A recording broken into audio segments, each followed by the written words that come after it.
enquanto a revolução é essencialmente um movimento popular, o golpe de Estado é tipicamente levado a efeito por um escasso número de homens já pertencentes à elite.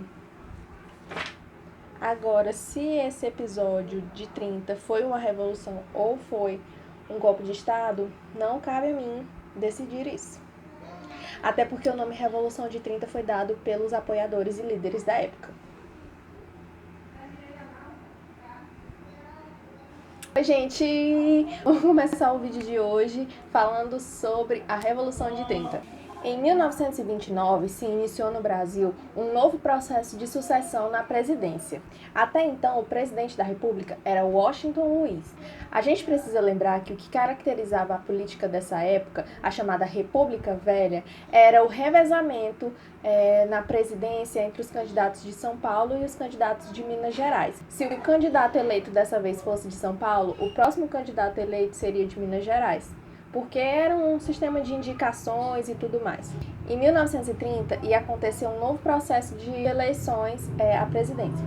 Como Washington Luiz era um candidato de São Paulo, ele tinha que indicar um candidato de Minas Gerais. Era assim mais ou menos que funcionava a política do café com leite. No entanto, o Washington Luiz ele decidiu indicar um candidato de São Paulo para essas eleições, o que acabou desagradando as oligarquias de Minas Gerais e custou talvez um pouco caro para ele.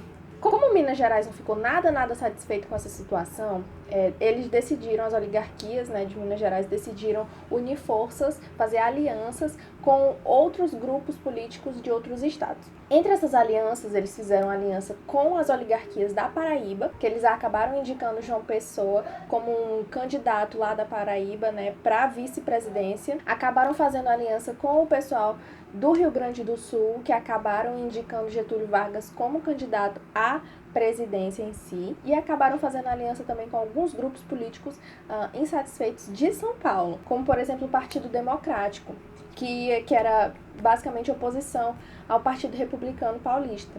E com isso, com essa movimentação de aliança, estava formada a Aliança Liberal, uma coligação de forças políticas e partidárias pró-Vargas. Ou seja, eles estavam unidos para tentar derrubar as oligarquias paulistas, que acabaram indicando Júlio Prestes como próximo candidato à eleição. Ou seja, ia todo mundo dessa aliança votar no Getúlio Vargas para que ele pudesse ganhar a eleição à presidência de 1930. Essa aliança acabou buscando o apoio de vários setores sociais, como os empresários, alguns industriais, uma classe média e principalmente dos militares.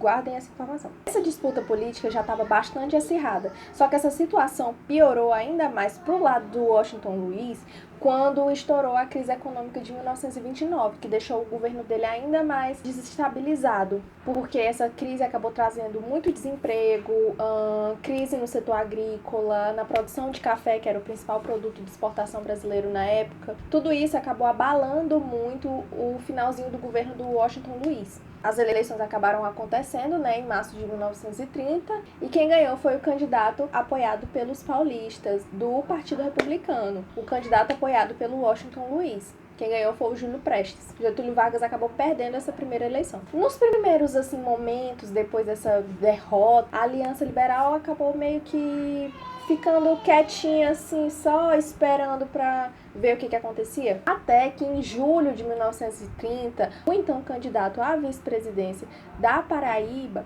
acabou sendo assassinado. O motivo, se foi passional, se foi político, ninguém sabe. E isso deu gás para a Aliança Liberal se movimentar de novo contra o governo oligárquico paulista. Então acabou que o assassinato do João Pessoa foi o estopim do movimento que levou ao governo do Vargas. Esse episódio do assassinato do João Pessoa foi utilizado pela Aliança Liberal como um pretexto para que o governo fosse culpado do que tinha acontecido.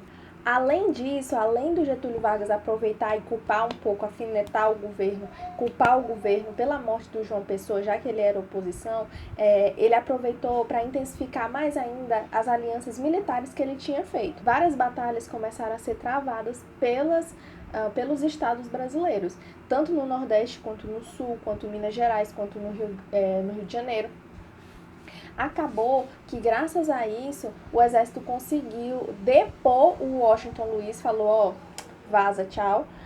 Conseguiu depor o Washington Luiz. Uma junta provisória de governo foi organizada e durante assim uma semana, 10 dias mais ou menos, eles acabaram se organizando e decidiram lançar o Getúlio Vargas como o presidente. E esse episódio acabou colocando um fim, né, no que a gente conhecia como República Velha, ou República Oligárquica. Eu espero que eu tenha me feito clara, que vocês tenham entendido alguma coisa. Qualquer coisa vocês podem me perguntar, não hesitem em perguntar. Perguntas são importantes e movem o mundo. E até a próxima. Estudem, pelo amor de Deus, que o Enem foi adiado, mas um dia vai chegar.